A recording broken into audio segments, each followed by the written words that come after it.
Welcome to the T.H.R.I.V.E podcast with the Shiloh Missionary Baptist Church. How does your faith kind of play into it, or does it play into it? What can be done about it? When I say the church, I'm talking about evangelical white Christians and the black folk who attend their churches. Hello, welcome to the T.H.R.I.V.E podcast with the Shiloh Missionary Baptist Church. I'm Fred Jeff Smith, pastor of Shiloh, and I'm very happy that you took the time to either view this on Facebook, Vimeo, or YouTube, or listen to us on iTunes, Spotify, or Amazon Prime. As always, we invite your comments, how we can make the podcast better for you. You can reach out to me at fredjeffsmith@gmail.com. fredjeffsmith@gmail.com, and let us know how we're doing and what we can do to make the podcast better for you. Very happy today to welcome a rising star in news media here in the Baton Rouge area, Ms. Destiny Beasley. Ms. Beasley, thank you for taking the time to come and share with us today. Oh, thank you for having me. I know this is your off day, so I really appreciate your giving us a little bit of your time today. Tell me how it is that a young lady from Little Rock, Arkansas ended up in Baton Rouge, Louisiana. Whew, it's a journey. So I attended Grambling State University, and so when I graduated in 23, I ended up working at the news station KNOE in Monroe. Mm-hmm. So it's not that far, just a 30-minute distance.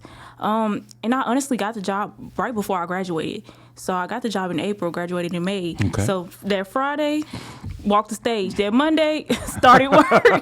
That's a pretty good gig. It is. Yes. So I stayed there for about a year. I was able to, finagle my way out of, my contract. Mm-hmm. And I had the option of coming down here to Baton Rouge. So here I am. Well, we're delighted to have you. Tell me what your thoughts are about the difference between North Louisiana and South Louisiana. It's a question that I ask people. There are a number of people who are members of this church who are from North Louisiana, either from Monroe or Shreveport or Ruston, and then they have migrated down here. Many of them are lawyers because the only law schools in the state are either here or in New Orleans. And so they migrated down here to go to school and never went back. What's your feeling about South Louisiana or South Central Louisiana versus North Louisiana? It's very, very different. From the lingo to the food, it's different. I already had to, go through, a cultural change when I moved from Little Rock to North Louisiana. Mm-hmm. But I didn't think I would have to do the same move down here. I'm like, okay, it's the same thing. It's Louisiana. No, it's not. Yeah. And I'm like, goodness gracious. But the food, I will say, is a whole lot better.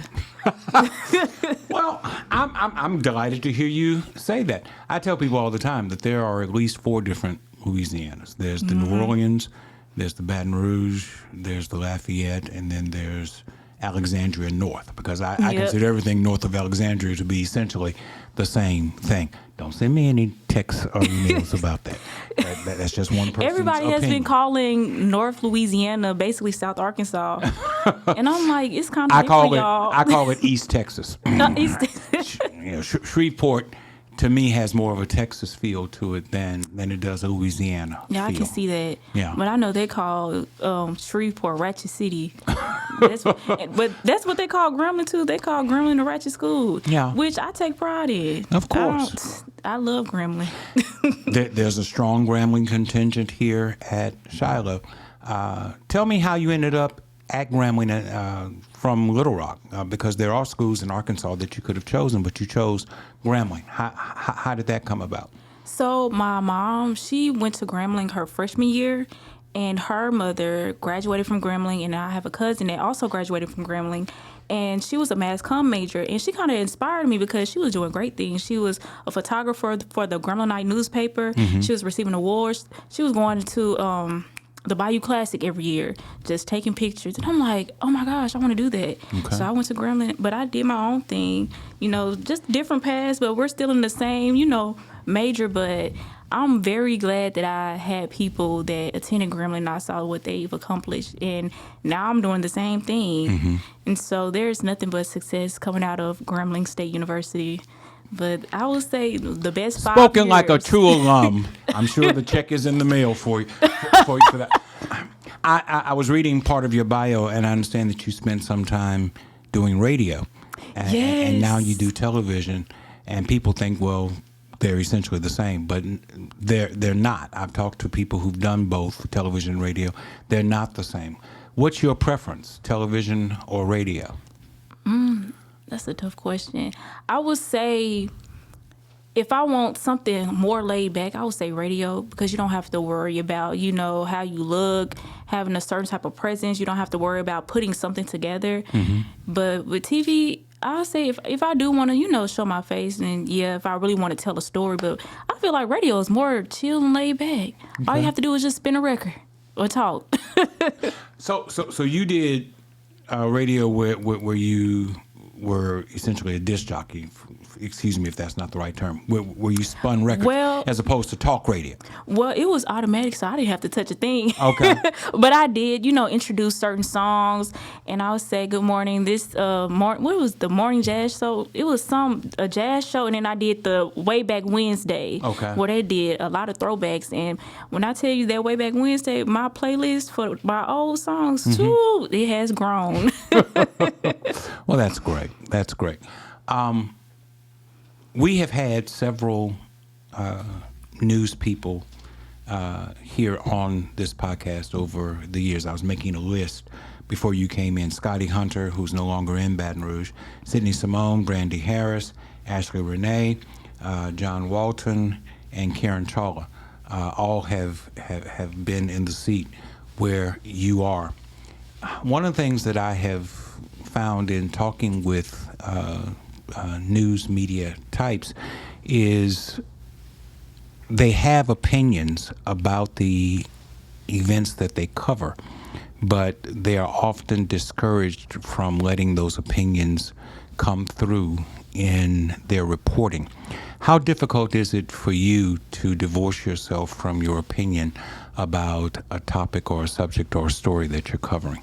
I'm gonna be honest, a lot of things that I do, I try not to be biased, but the truth is the truth. So a lot of the Black stories that I've covered, like especially during February, my Black History Month stories, that was based off of facts. And so a lot of those facts we all know, which is discrimination against, us, and it's still prevalent towards this day. And so I try my best to shine light upon that so people can have those conversations and be open to what's in our face, which is discrimination. But a lot of people, they don't want to talk about that, but it has to be talked about. Those are things that we really can't forget. If we try to forget them, it's bound to repeat itself. And so I make it my duty to broadcast that in every story that I do, especially when it comes to the Black community. Do you find it difficult to get interviews with certain people based upon racial issues that exist within this community or within this region?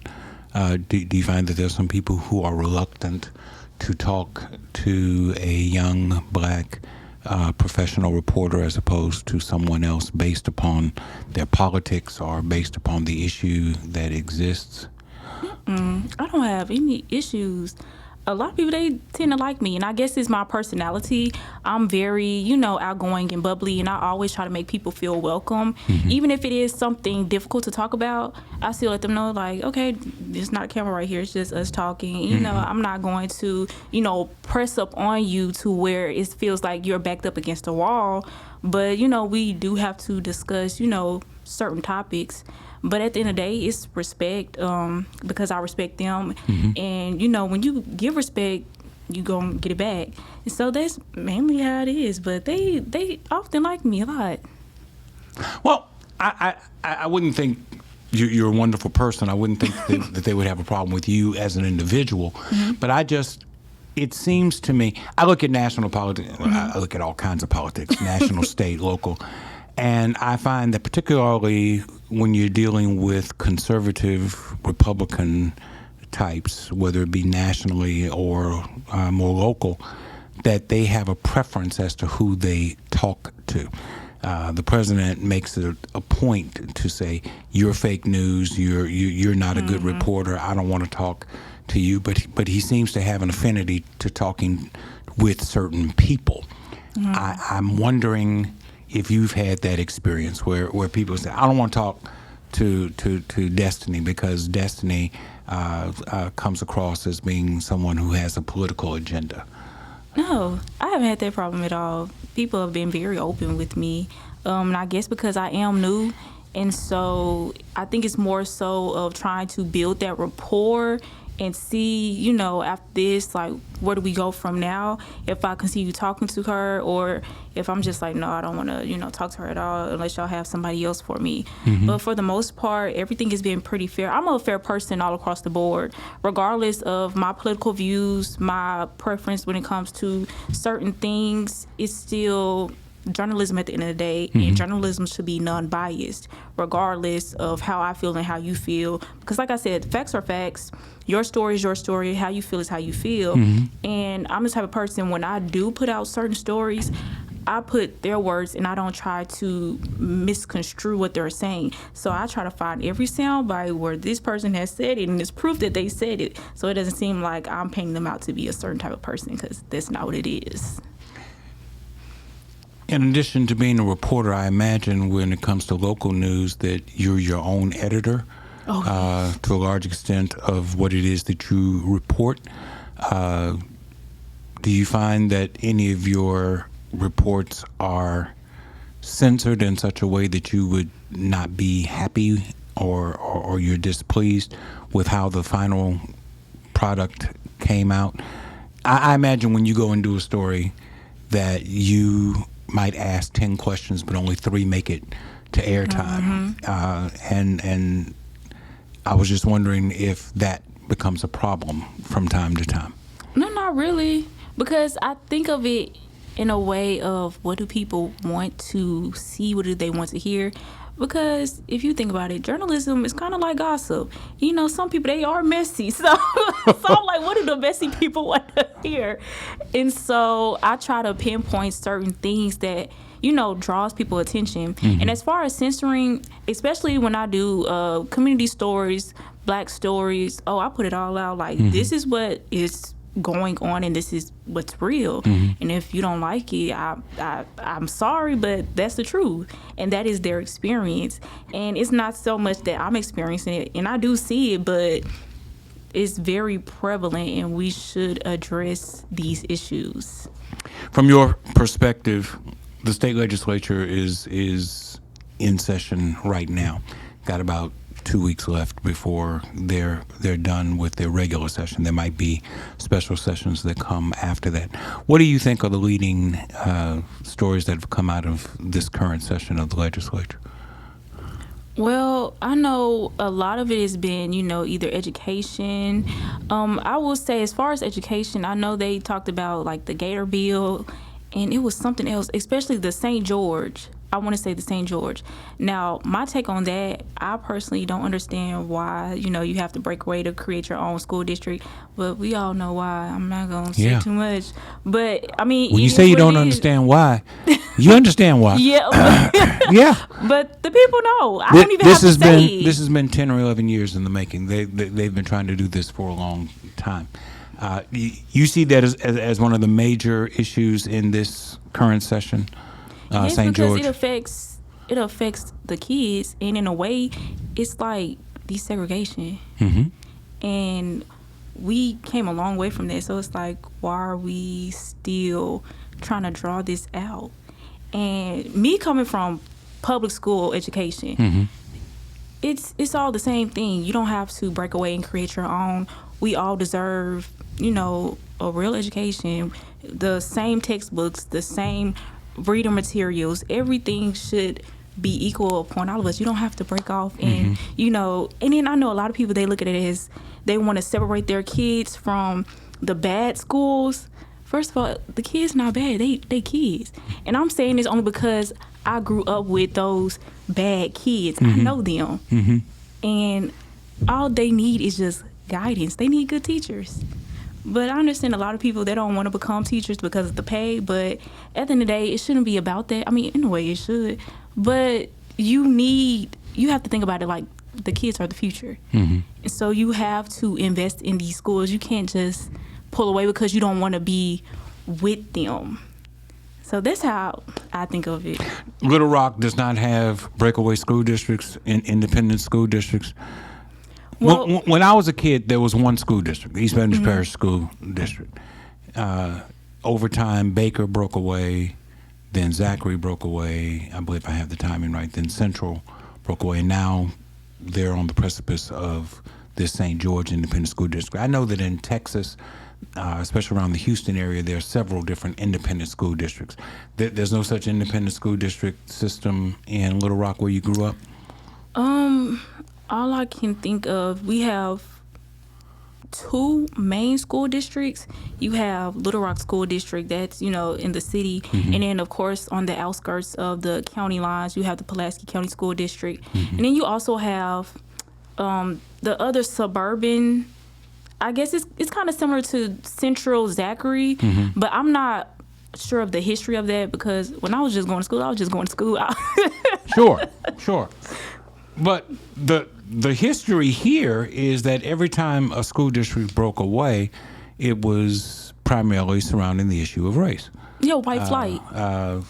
They tried to cover it in other things, forced busing, East Benders Parish school system for many, many years, decades. They were under a consent decree, and some people were upset by the consent decree, but the consent decree existed because white folk didn't want to integrate their schools, and they opposed forced busing because forced busing was a means by which the federal courts said integration could take place. So it all factors around the issue of race. I'm a little concerned. I've used other venues. We have a weekly Staying in Prayer segment, and one of the things that we talked about most recently is the way that the state legislature and this governor has micromanaged what goes on in East Baton Rouge Parish. I know it's the capital city, but the state is supposed to run the state, and the city is supposed to run the city. And yet a lot of legislation that I have been privy to in this particular session has had to do with things having to do with the day-to-day affairs of Baton Rouge. And St. George is one of them. Breck is one of them. So I just wanted to get a professional's viewpoint as to your thoughts about this particular legislative session. Yeah, I'll say honestly, I've tried to, keep up with it as best as I can, but when it comes to like just politicians just trying to, like you said, like micromanage, I never really understood the whole micromanaging thing and trying to put in certain legislation to either benefit them or benefit certain groups, because at the end of the day, we all stay in the same area and it should be beneficial to all people and not just a certain group. And micromanaging to kind of like make it like your own playhouse.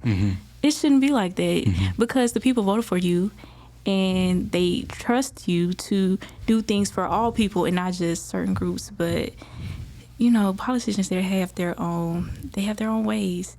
Can I suggest a couple of stories to you that you might want to take a look at and just say, yeah, I'll take a look at it, even if you don't. But one of the issues that I have has to do with legislative districts. Gerrymandered districts that allow for certain seats to be secure either as conservative or as progressive. I don't think any seat should be that secure. I think that when you draw a district, you should draw it according to the people who live in the area. And yet we have an overwhelmingly super conservative legislature. They have supermajorities in both the House and the Senate. And I think to a large extent, people can take the positions that they take because they have no concerns about any repercussions on the back end. So I can irritate a segment of the black community that's in my district because they're so small they can't do anything about it. When it comes back to election time, I'm secure because 70% of my district is white and conservative. It does not seem right to me that the lines are drawn the way in which they're drawn, and yet time and time again this happens. We live in a majority black parish, but the Metro Council is majority white. We live in a majority black parish, but the school board is majority white. And we live in a state that is 1/3 African American, but there are supermajorities in both houses, the Senate and the House. Somebody ought to be reporting about that, and somebody ought to be asking the question, how does this come about? You know, I know that the census is done every 10 years and the lines are redrawn every 10 years. Sometimes there are modifications within that time frame. But not enough is being done to make sure that there are fair districts. And I think it's why we keep getting the same problems that we get, because people are very secure in the seats that they're in. That's a long speech to say, is somebody going to do something about the way districts are drawn? It's good. You just gave me an idea.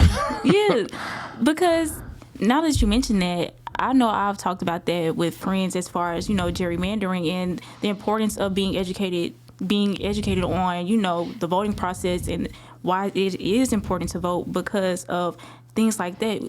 When we stay oblivious to certain things, people will run over us, and it's done like that on purpose. But they don't want us to know that. And so I will definitely try to do a story on that, because that is interesting, that take. Because now I'm thinking of it like they're just gerrymandering and people are just not going out and voting, which hinders. Well, they're frustrated to vote because they have sense. I can say from the pulpit, I can say from social media as much as I want, go out and vote, your vote is important. And they're sitting there saying, no, it's not, because the district is drawn in such a way that my vote really is modified by the district that I reside in. And they're not wrong when they say that. But the solution is not to not vote. The solution is to change the voting districts and let them better reflect the community. At least that's my opinion as to how you can do that. No, because I know, if I'm not mistaken, they're still they have a lawsuit over the districts, the congressional districts. Yes. And I'm like, why is that even, come on, like, we have to have better representation for our people, because we all know that it's not like that. Life is not fair for us. It's genuinely not fair. Right. And I know people say, well, that's in the past, get over it. Y'all have came a long way. We might have came a long way, but systemically, we're still held behind. Like, y'all have jumped leaps over us, and we're still building. And like I said, we've come far from, enslavement, but in a way, it's still like that for us. We can't do as much as what we want to, because y'all know the power that we possess, and y'all want to keep us in the dark. And so that's why things like, the gerrymandering is created. Yeah. You're a young lady. I'm old enough to be your father. In fact, my 2 children are both older than you are.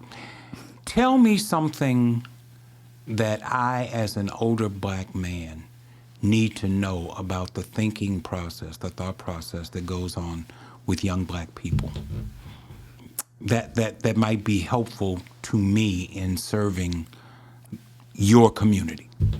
Well, a lot of people, they don't have any hope. They don't have anyone to look up to that is of a positive influence, and I think that there needs to be more of the older generation pouring into the younger generation, because if you go back to the Willie Lynch letter, it's based off of separation, and the old versus the young, that's part of that separation. And so there's not much of a connect between the two generations. And I feel as if there was, then we would be more like-minded, like the civil rights leaders that we had back in the day, like Martin Luther King, Malcolm X, Rosa Parks. But now it's more so of it is what it is. A lot of people, they don't have that spark, that light in them to be a change maker.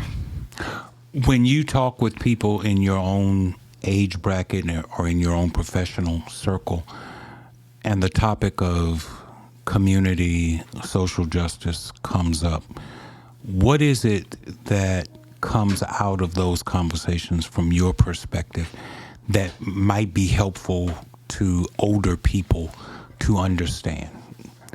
Sometimes I get the feeling that we think we know everything, and we don't. And there's a younger generation that has clear thoughts about the direction in which we're going and how we should get there. And I'm just wondering if you think that you're being heard. Sometimes yes, sometimes no. It depends on who I'm talking to. Like my own personal friend group, we're all like-minded. You know, you have to hang with like-minded people. Even if y'all do have y'all differences, y'all are like-minded in morals. So we're here when it comes to these social injustices that we all go through. But when I talk to other people, it's more so like, I mean, it is what it is. Like, Donald Trump, because he got us those stimulus checks. Dummy, what? Like, that's not how that works, first of all. Correct. And I feel as if they did have that guidance from the older generation, then they would know that's not how, politics works. That's not even how the world works. And so they're just looking at it as, just the get money mentality, whatever. Like, I'm just trying to live, and it shouldn't be like that. It should be more so, what can I do for my people to elevate and for us to really be where we need to be? It's just hopelessness. In national politics, I noticed a couple of stories this past week on MSNBC talking about the difficulty that exists within the Democratic Party in passing the torch to a younger generation. That the older, tried and true politicians don't seem to be ready to step aside to allow a younger generation to step into leadership positions. Is that something that you see in state and local issues here in Baton Rouge, and do you agree with that? And if so, how do you think we can resolve that? Well, we have some politicians who look like they're about to die in office. No tea, no shade, but it's the truth. And I feel like some of that goes to them still wanting to hold on to that power, and it also goes to trying to keep ways from the past still relevant today. But today is a new day. Today isn't like how it was 50 years ago, 60 years ago. And we do need those younger leaders in office to continue to make that change. Well, can I push back a little bit on that? You say that today is a new day, and it's not like it was 50 years ago. And yet we are dealing with the same persistent problems of race now that my father was dealing with when I was your age, and that I came up in. I have seen it happen time and time again. Let's go back to the school system. The breakaways that took place were all ultimately centered around race. Hiring in this city and in this state, being able to move out of a middle management position into a position where you are a head of a department. It's all centered around race. How dollars are spent between South Baton Rouge and North Baton Rouge, namely between LSU and Southern. LSU is about to build a $400 million plus arena just south of campus, or really on the campus, across the street from their baseball diamond. And yet you can't seem to get that same kind of development in North Baton Rouge. And the powers that be, BRAC, Baton Rouge Area Foundation, for those who don't recognize the acronyms, and Baton Rouge Area Chamber, they seem to have no problem devoting their money to that kind of project in South Baton Rouge, but not so much in North Baton Rouge. And the primary difference has to do with race. So when you say it's a new day, I'm seeing the same problems existing now that existed 50 years ago. Am I wrong on that? And if No, I'm wrong, you're right. what is it that I'm missing?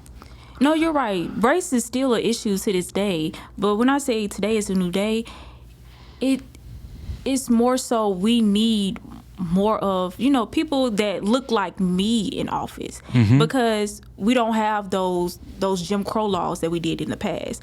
And yes, discrimination still exists, but we can still make a difference. We're able to go into rooms that our ancestors weren't able to. And so for us, we need to take it upon ourselves to be those change makers, because there's a lot of young men that are misguided, but they have a strong passion, and if we guide them in the right direction, man, it'll be, I don't even know, but I know that it will be something totally different from what we're going through now. I was reading this morning before I came here that the legislature is considering a proposal to scale back on ethics matters regarding politicians, to where they can use campaign funds for personal items, for personal gifts, for trips, for things of that sort, which is a clear violation of what ethics laws have been up to this point, and is a clear response to a governor that has been called on the carpet for ethics violations himself. And yet it seems like this measure is going to pass through the legislature, and I'm sure when it gets to the governor's desk, he's going to sign it. When I read something like that, I get frustrated. I get angry. As a young black professional reporter, what's your response when you read something like that? What is going on? Like, more people need to know about things of this nature. And so I try to find things to where, certain stories here in our community that's not even on, like a state level, but things are going on. It's like people should know about these type of things. People need to be aware of that, because it's not right. It's not right. And,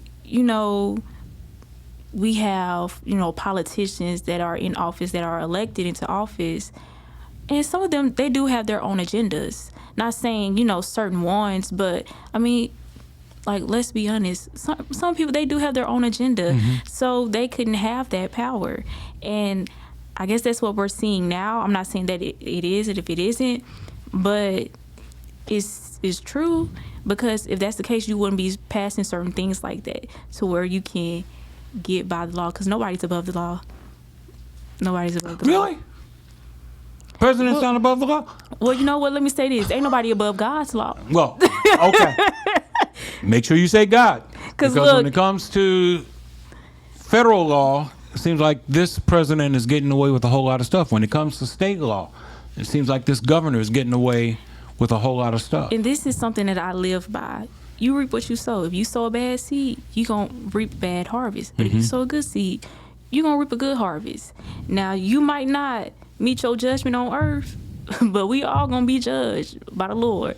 So if you don't do right while you here, that's all I have to say on that. And that goes for politicians, everyone. You just have to do right by people. That's why you're elected.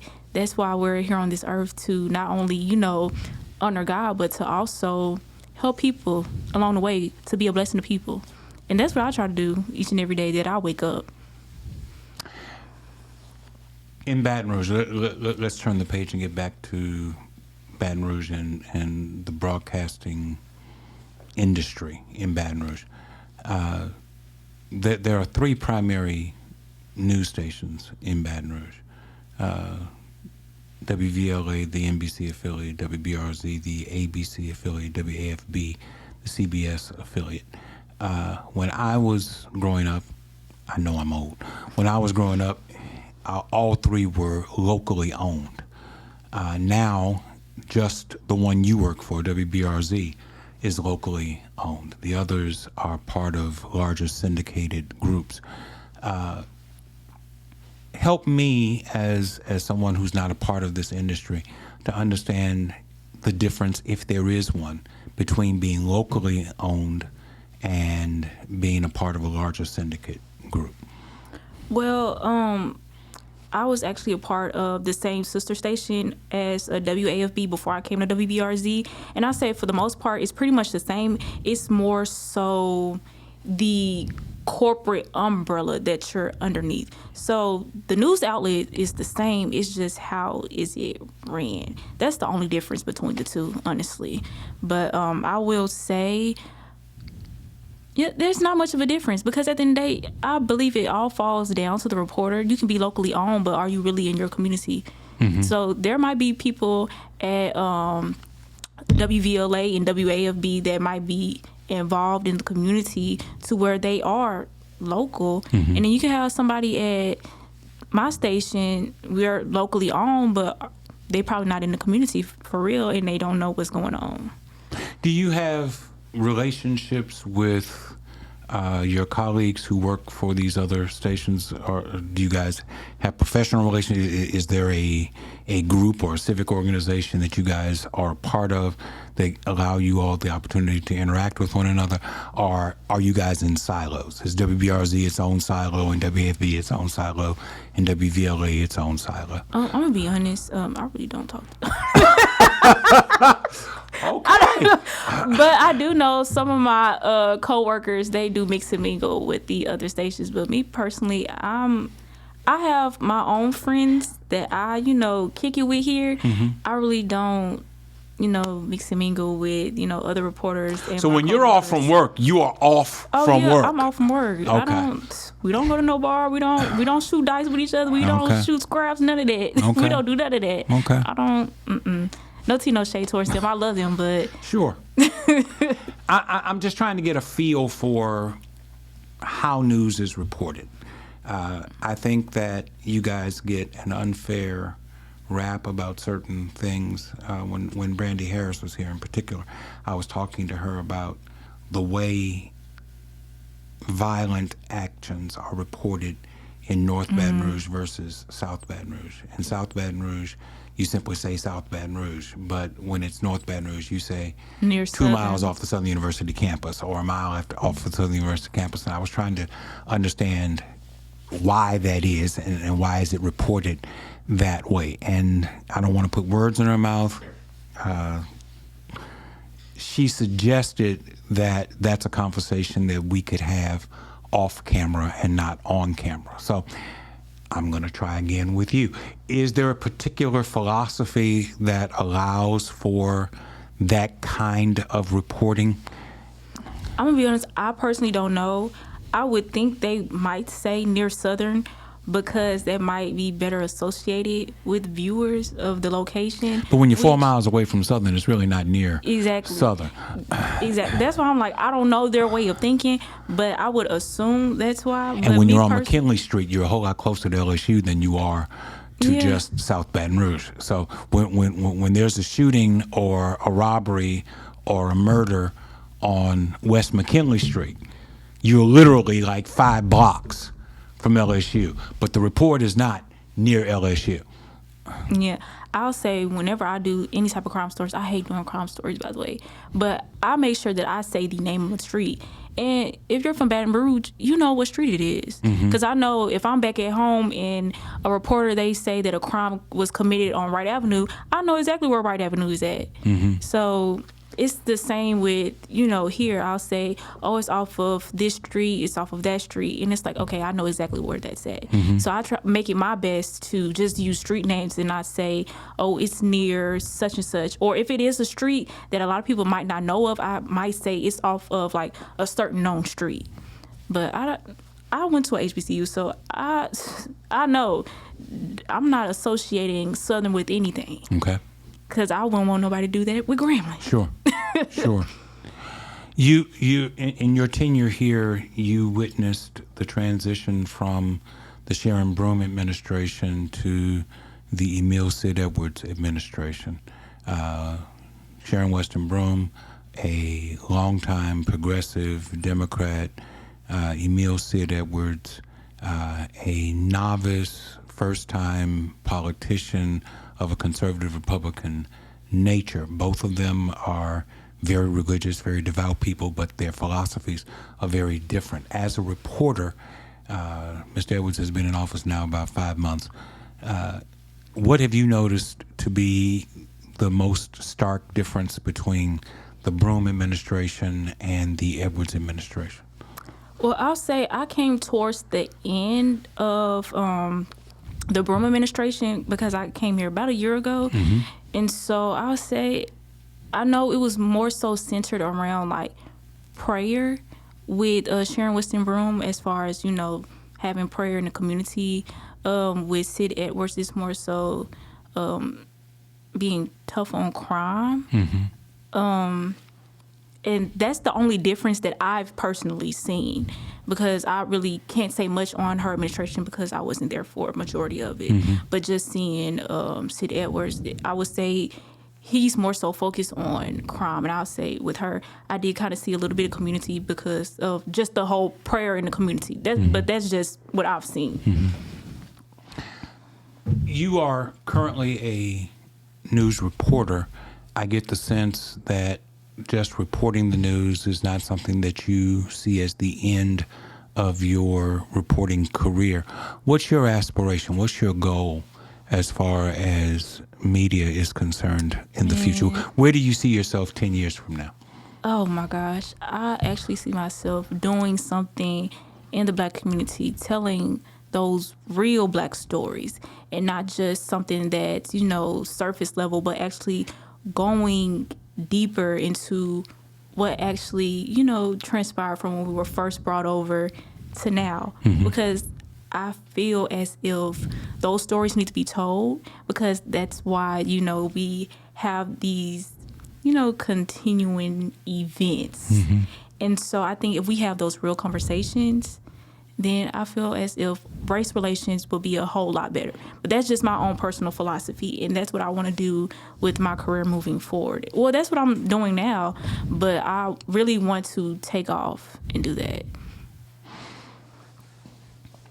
We talked before you started, so I think I know the answer to this question, but we're nearing the end, and I always want to ask young people in particular, do you see yourself staying in Baton Rouge for the long haul, or is this just a step along a larger journey?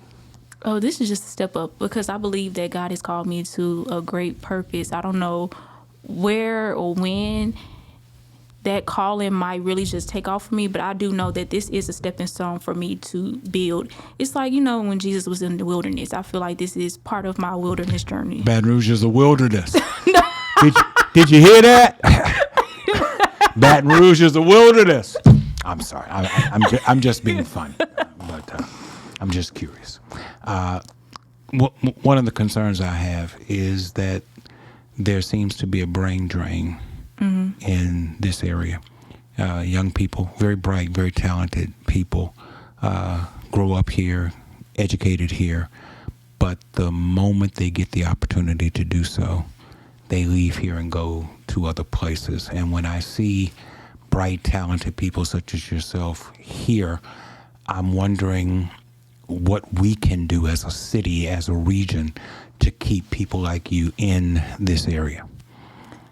I feel like so far I've been getting a lot of support from the community. I've been getting it's been an immense amount of support. And it can be just me, you know, just being on the side of the street, you know, filming. I've actually had people drive by and they tell me that, like, they love what I do. I'm entertaining, because a lot of them, they follow me on social media, and Lord knows I be cutting up on there. And so just receiving the community support, that's been a lot. But I think, like I said, that this is more so like a build up of what I see myself doing and how can I put that on a larger scale, if that makes sense. And I believe my work shouldn't just be here, it should be broadcasted out. Not saying that whatever I do here is not going to be that, but I just feel as if I can take it to greater heights, maybe even international. But I just see myself doing like something big. And I feel like just receiving that support from the community, that has been pushing me to elevate. Last question. You a church girl? Oh my goodness, let me tell you. I grew up Church of God in Christ. Okay. All right. Then I went to non-denominational, but I'm still pretty much based Church of God in Christ. Oh my God, Lord, I don't. So then, as a last topic, would you share with us how you feel like your faith has had an impact in who you are and what you're currently doing? Oh my gosh, I feel like I just went through a Job season literally within this past month. I had a bad eczema flare up just from stress. And Job, he had, his skin condition. He lost everything. And I feel like I didn't lose everything, but I did feel like I lost myself because of the job. I feel like it was just a lot of stress. I wasn't really receiving much support. And so everything was just coming down on me. And I was just like, God, please help me get through it. Like, I know I'm going to get through it, but it seems like it's been years, even though it's probably been a couple of weeks, but I really just need you to turn things around. And I would say from 2 weeks ago to now, I do feel like a whole lot better. I feel like my heart is being purified. And I'm about to start another fast. Lord knows I love a good fast because I need that cleansing. Bless your heart. Because working in this industry, oh my gosh, like you need a cleanse. Like I have to fast. Like I have to, because with everything that's going on, it can be very weary. And so when I go through that fast, I have that transitional phase of where I do see, God making things work for me. And I will say my faith is a whole lot stronger, but it continues to grow. And I always ask God to, to reveal himself to me every single day in whatever I do. And oh my goodness, love the Lord. Well, Baton Rouge is better because you're here, and I'm grateful that you took the time to share with us today on the Thrive podcast. Oh, thank you. Destiny Beasley, everyone. Thank you for viewing. Thank you for listening. We'll be back again next time.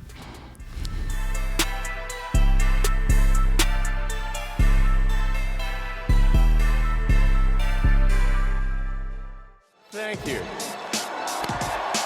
I will eliminate all diversity, equity, and inclusion programs across the entire federal government. There is no social justice gospel, there's just the gospel. And he knows those computers better than anybody, all those computers, those vote-counting computers.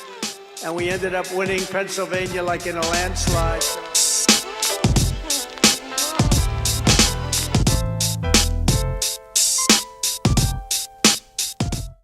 This weekend, there was a terrible tragedy in Champlin, Minnesota, a suburb of Minneapolis. Democrat State Senator John Hoffman and his wife, Yvette, were both shot multiple times at their home. As of this segment, both are still alive and have undergone multiple surgeries. Not as fortunate, Democrat State Representative Melissa Hortman and her husband, Mark, were shot and killed in their home by Vance Luther Bolter, who was posing as a police officer seeking to gain entrance into their home. Police investigation has revealed that Bolter had a political agenda and a list of politicians that he planned to kill, including Democrat Governor Tim Walz and Democrat United States Senator Amy Klobuchar. In his manifesto, citing his opposition to abortion rights, Bolter had developed a list of 70 potential targets, including politicians, doctors, community and business leaders, as well as locations for Planned Parenthood and other health care centers, some in other states, including Wisconsin. While the response from most responsible politicians and public figures has been outrage, sympathy, and support, there have been notable cruel and insensitive exceptions. Republican President Donald J. Trump, when asked if he planned to extend himself to Governor Tim Walz, said, "I think the governor of Minnesota is so whacked out. I'm not calling. Why would I call him? The guy doesn't have a clue. He's a mess.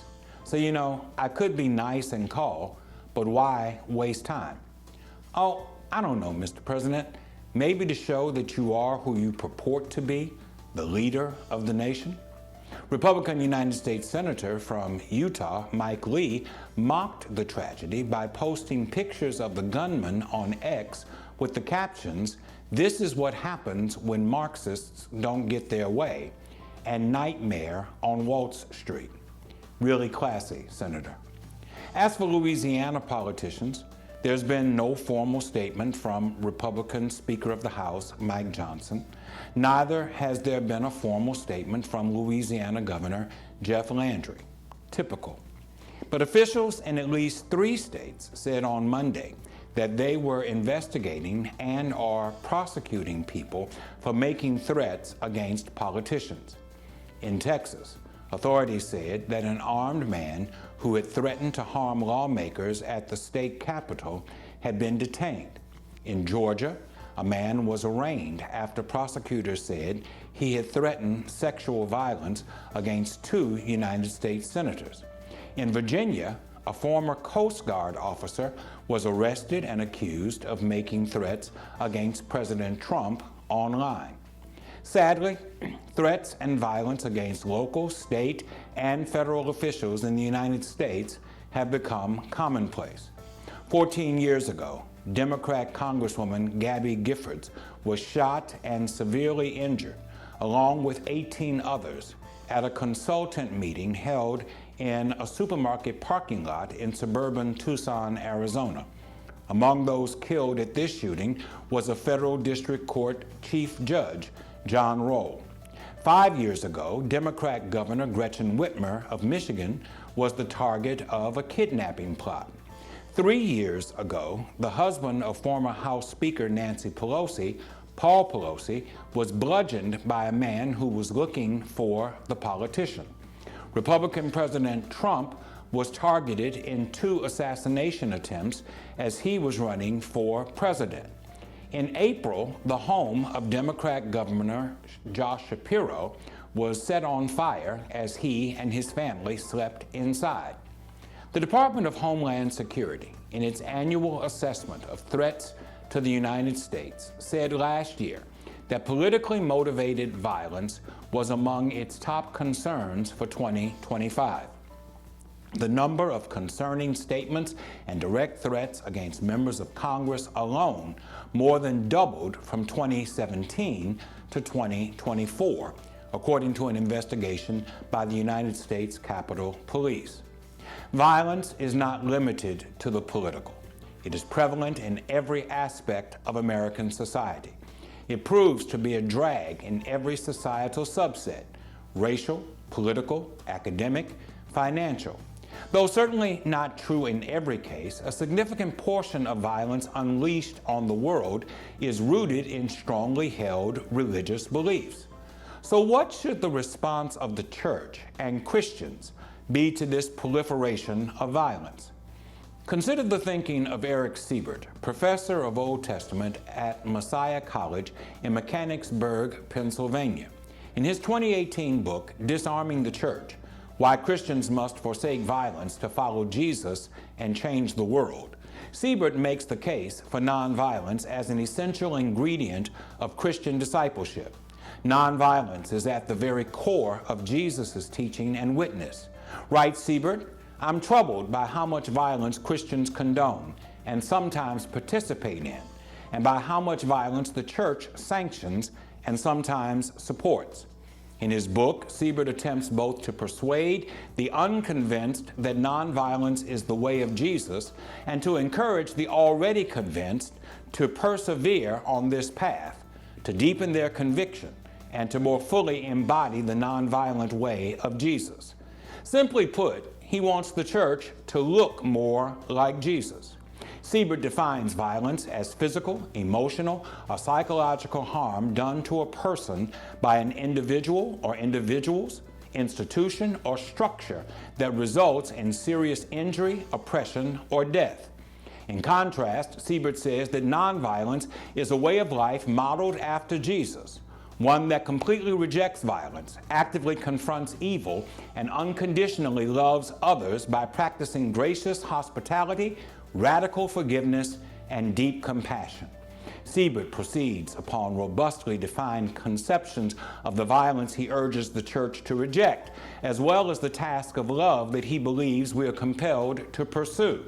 In the book, Siebert takes to task Christians participating in and championing warfare, nurturing attitudes of hostility toward atheists and members of the LGBTQ community, pastors counseling battered spouses to remain in toxic relationships, and supporters of capital punishment.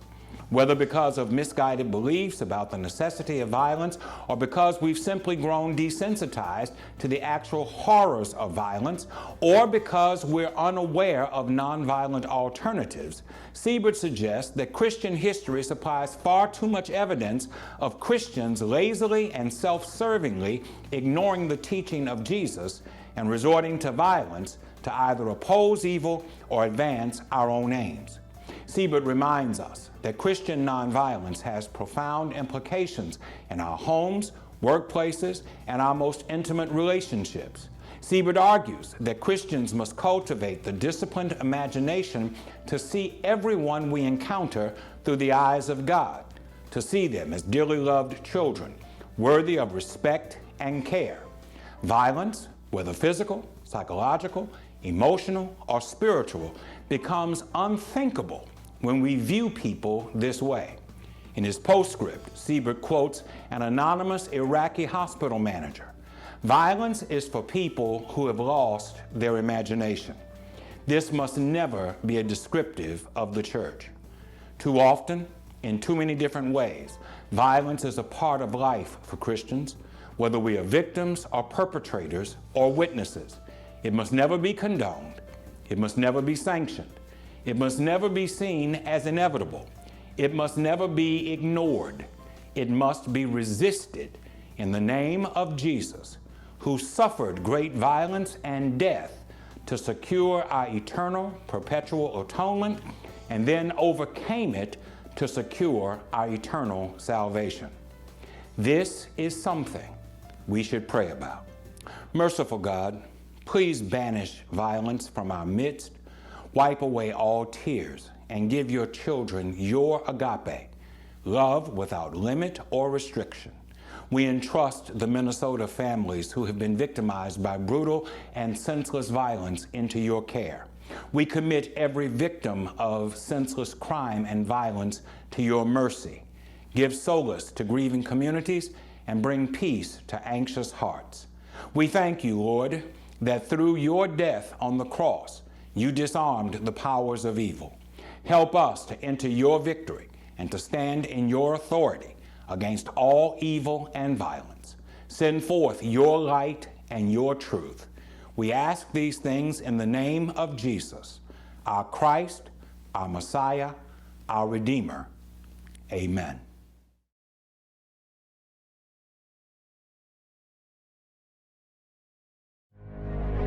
He's alive right now.